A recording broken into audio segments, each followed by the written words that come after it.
Olha só, gente, Brasileirão volta, hein? Amanhã o Vasco enfrenta o São Paulo ao vivo na Globo, depois de Vale Tudo.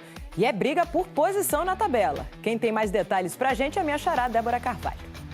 Oi, amigos do Globo Esporte, boa tarde para vocês, para todos. O Vasco chega aqui na capital paulista no fim da tarde de hoje e amanhã, então, quinta-feira, enfrenta o São Paulo aqui no Morumbi, onde nós estamos. De olho nessa partida, o time de Fernando Diniz fez o último treino hoje pela manhã, ainda no Rio de Janeiro, no CT Moacir Barbosa. Ao todo, foram em torno de 11 dias de preparação para essa partida contra o tricolor paulista, isso desde a última derrota contra o Bragantino pelo Campeonato Brasileiro. E esse foi o maior período que Diniz teve para treinar o time carioca, né, até agora.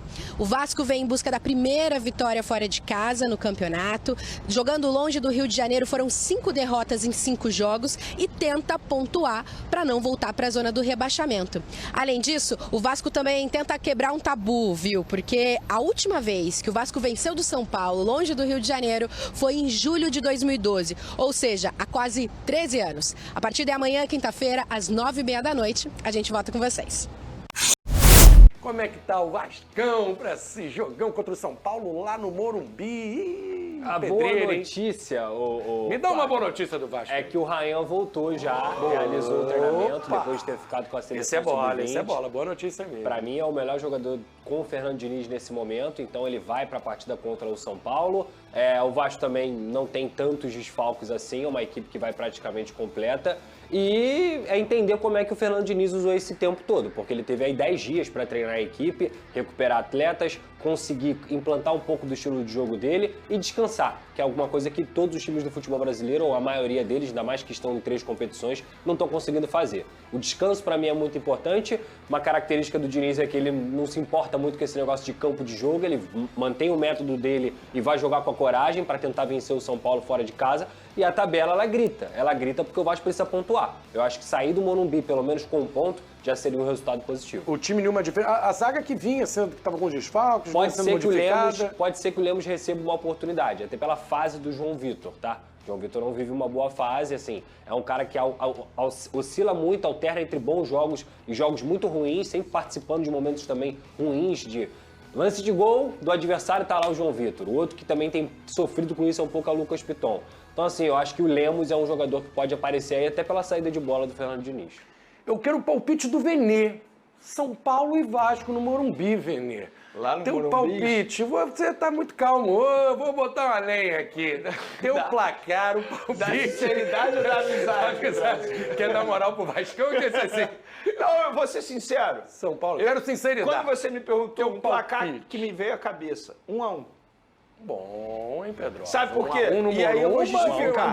No Morumbi? Eu vou justificar. O São Paulo é um time que é totalmente inverso do Flamengo. No Campeonato Brasileiro não está indo bem, só está indo bem nas Copas. Isso aí.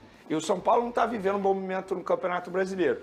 O Vasco está buscando melhorar o momento. Assim, já mostrou uma evolução com o técnico. 10 dias treinando, aquele toque de bola, tic-tac, acho sai que os tocando. jogadores entendendo mais o estilo de jogo dele. Eu acredito no empate do Vasco, de verdade, 1-1 lá. 1-1, e aí ficaria feliz, né, Pedrosa? Um pontinho lá. Se você vai enfrentar o São Paulo no Morumbi e sai pontuando, é uma situação positiva na minha visão. De uma equipe que, vou olhar para o São Paulo, você pensa que o São Paulo vai disputar G8, digamos assim. Eu acho que empatar fora de casa no primeiro turno e depois tentar fazer os 3 pontos fora de casa, faz 4 pontos contra o São Paulo no Brasileirão, acho importante. E o São Paulo está cheio de desfalque também. Pelo menos o que eu li até ontem. Por exemplo, o Lucas não está à disposição. Isso é boa notícia. Não sei se já mudou algo, mas eu não estou acompanhando o dia a dia de São Paulo, mas segundo os colegas que acompanham o dia a dia de São Paulo. Ô Pedrosa, o Vasco joga hoje de amanhã, dia 12, e aí só volta a jogar. Um mês depois. O que você vai fazer nesse mês aí? Como é que é a vida do torcedor vascaíno? Não quer viajar para os Estados Unidos, não? Ô, Pedrosa, eu vou trabalhar muito. Vai pro Beto Carreiro? Não. Boa oportunidade para ir lá no Beto Carreiro. Eu vou trabalhar muito na Copa do Mundo de Clubes, que eu vou cobrir lá na Casa TV, então vocês vão me ver muito por lá. O Vasco vai descansar um pouco mais. Fala, programação do Vasco esses dias aí. É hora do Diniz trabalhar. Exato. Não quero mais saber de desculpa de que não tive tempo para adotar meu esquema, hein? Não vai ter desculpa depois. É importante a gente falar pro torcedor torcedor, para a galera de casa, que obrigatoriamente os jogadores precisam ter 30 dias de férias. Então o que o Vasco vai fazer?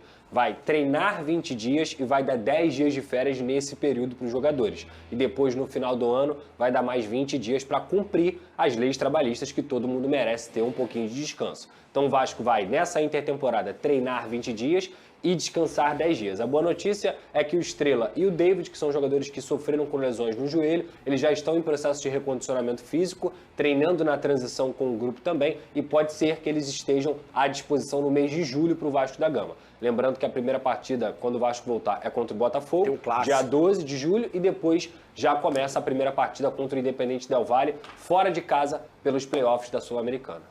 E o Coutinho, Pedrosa, pode ter alguma mudança, reviravolta nesse meio tempo aí? Tá tudo certo para ficar? Não é bem assim? Olha, Flávio, tá muito bem encaminhado no sentido de ele quer ficar, o Fernando Diniz encara o Coutinho como peça crucial. Eu acho que se o Fernando Diniz não tivesse chegado, a gente teria uma novela em relação a isso. Mas com a chegada do Fernando Diniz, o Coutinho está muito feliz de estar trabalhando com o Diniz. Inclusive, ele elogiou o Diniz e a gente está falando de um atleta que passou por Liverpool, Barcelona, Bayern de Munique, Internacional de Milão, e ele falou que ele tem aprendido várias ideias novas com o Fernando Diniz. Olha só. Para um jogador que já passou por isso tudo, é muito interessante você trabalhar com um técnico dessa maneira, porque você continua evoluindo dentro da sua carreira. Então, acho que assim, a questão do Coutinho é muito mais uma conversa contratual com o Aston Villa, tem até buscado uma rescisão para ele ficar livre e virar jogador do Vasco definitivamente. Se fosse para o feeling, isso não é nem informação. A chance do Coutinho sair do Vasco hoje é muito, muito pequena. Muito pequena. Hoje, quem é aquele cara? O Coutinho não pode jogar dificilmente os 90 minutos. Quem é o cara que pode fazer esse papel dele ali? Ou de repente vai ao mercado, o Paia saiu? Sim. O que pode Tem acontecer? que ir ao mercado, tá? Para um cara que, né, a gente sabe que o Coutinho não dá contar todos os jogos, vai ter uma dosagem, não atua 90 minutos. Quem é o cara que pode entrar no lugar dele? Eu acho que o Vasco tem que ir ao mercado, até para substituir a questão do Paê, né? Um jogador que seja saudável e que Até possa ajudar. vai sobrar uma graninha aí de salário, né? Mas o Garré pode jogar ali como camisa 10, e o Diniz usou ele na última partida contra o Melgar, onde ele deu 2 assistências, só que perderam um gol. E também o Nuno faz essa função. O Nuno Moreira faz essa função de meio campo. O Tietê também fez, né? Tietê também faz, mas eu acho o Tietê menos criativo para jogar de 10, entendeu? É muito mais talvez uma composição fora de casa, entendeu? Igor Dori leu na tela, por gentileza, apesar de que ele deu tapa, tá? Ele deu tapa no cabelo, tá? Esquece, meteu o fadezinho na lateral. Isso aí. E agora ele está lá na Ferj porque temos novidades em relação ao Campeonato Carioca de 2026, não é isso, Dori? Boa tarde pra você, amigo. Seja bem-vindo.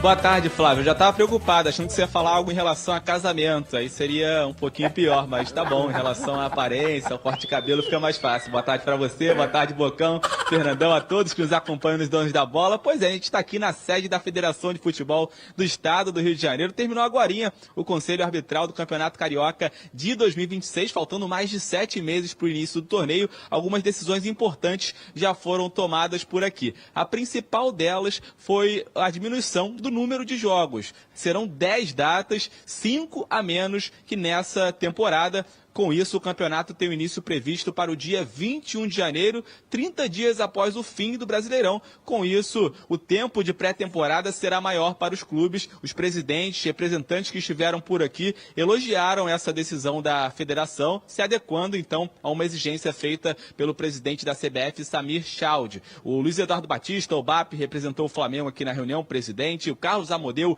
CEO do Vasco, também esteve por aqui. E o Mário Bittencourt, presidente do Fluminense, participou de forma remota, já que ele está nos Estados Unidos acompanhando a delegação do Fluminense durante a Copa do Mundo de Clubes da FIFA. Há também uma mudança significativa, uma mudança completa, na verdade, na fórmula de disputa. Serão 2 grupos com 6 times e os grupos se enfrentam. Os times do grupo A enfrentam os times do grupo B na fase classificatória e vice-versa. Após esses 6 jogos, 4 times de cada grupo avançam para as quartas de final. E aí nas quartas de final, no mata-mata, esse cruzamento acontece dentro do próprio grupo. Ou seja, o primeiro do grupo A enfrenta o quarto do grupo A, o segundo do grupo B enfrenta o terceiro do grupo B e por aí vai. Então há essa mudança também. E no mata-mata, só a semifinal será disputada em ida e volta. As quartas de finais serão foram disputadas em apenas um jogo, as semifinais em ida e volta, como eu disse, e a grande final em jogo único. Essa é outra grande novidade que também foi elogiada por aqui. Afinal de contas, hoje em dia, as principais competições a nível mundial são decididas em apenas um jogo, como a Libertadores, a Liga dos Campeões, enfim, outras competições mundo afora. Então, essas decisões foram bastante elogiadas por aqui e teve também, claro, o sorteio da tabela, o sorteio dos grupos e também dos jogos da fase classificatória. Vou ler aqui para vocês, então, a nossa equipe, através do nosso Luiz Felipe, sempre ligado, preparou uma arte para mostrar melhor como ficaram os grupos. No grupo A, os dois grandes em cada grupo, né? No grupo A, a gente tem o Fluminense, o Vasco, o Volta Redonda, o Sampaio Correia, a Portuguesa e o campeão da Série A2, que ainda está sendo disputada. E no grupo B estão Flamengo, Botafogo, Madureira, Maricá, Boa Vista e Nova Iguaçu. Vale a gente ressaltar aqui, o primeiro clássico será na terceira rodada entre Flamengo e Vasco. Então, o Campeonato Carioca mais enxuto, Flávio, que promete dar mais emoção a essa competição, o campeonato mais charmoso, estadual mais charmoso do país, agora de uma forma diferente. Volto com vocês. Valeu, Dori. Muito obrigado pelas suas informações. Bom trabalho, bom retorno para você. Acho que atende a todo mundo, né? A gente tem... Vamos botar os grupos aqui na tela para ilustrar bem aqui, para o nosso telespectador também ficar atento. Esses são os grupos já do Campeonato Carioca de 2026. Só tem uma equipe aqui que ainda não foi confirmada, que vai sair aí nos próximos meses, o campeão da Série A2. Uma diminuição importante no número de datas, de 15 datas do ano passado para 10 datas, tendo quartas de final, semifinal e final. Times se enfrentando em grupos distintos, mas depois, para a fase mata-mata, o primeiro e o quarto do mesmo grupo, como bem trouxe o Igor Dorileu. Eu gostei dessa fórmula, eu gostei da diminuição de datas, e eu acho que vai dar um respiro um pouco maior, né, Bocão? Até porque reclama-se muito do calendário, né? Sim. E essa diminuição aí vai trazer um pouco, mesmo que sejam poucos jogos, mas faz a diferença um pouquinho para alguns clubes que se apresentam depois, que tem um planejamento diferente, enfim. Mas isso foi muito por conta da pressão da CBF, né? Exatamente. Do novo presidente da CBF, que já disse quando assumiu que iria diminuir as datas dos campeonatos estaduais.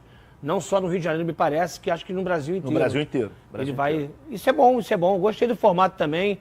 É bom, infelizmente as pessoas hoje vê o campeonato que é charmoso, mas como entretenimento, como atrativo, ficou um pouco de lado. Tomara que o Rubinho, que é um grande parceiro, um grande amigo que eu adoro, um grande abraço, ele tem atrativos melhores hoje no Campeonato Carioca para justamente os clubes se dedicarem também, não só os grandes, mas nesse formato aí, os clubes que vivem disso, os clubes de menor investimento, né? Um mês de pré-temporada, um mês do fim do Brasileirão até o início do Carioca. É uma pré-temporada um pouco maior. Aprovou, Fernandão? Flavinho, eu tenho um pensamento bem peculiar com relação aos estaduais. Vivi, depois que eu parei de jogar, um pouco mais presente nos clubes menores, sei a dificuldade que existe e sei o quanto os estaduais são importantes para essas equipes, não só para os jogadores, mas para os profissionais que circulam dentro desses clubes.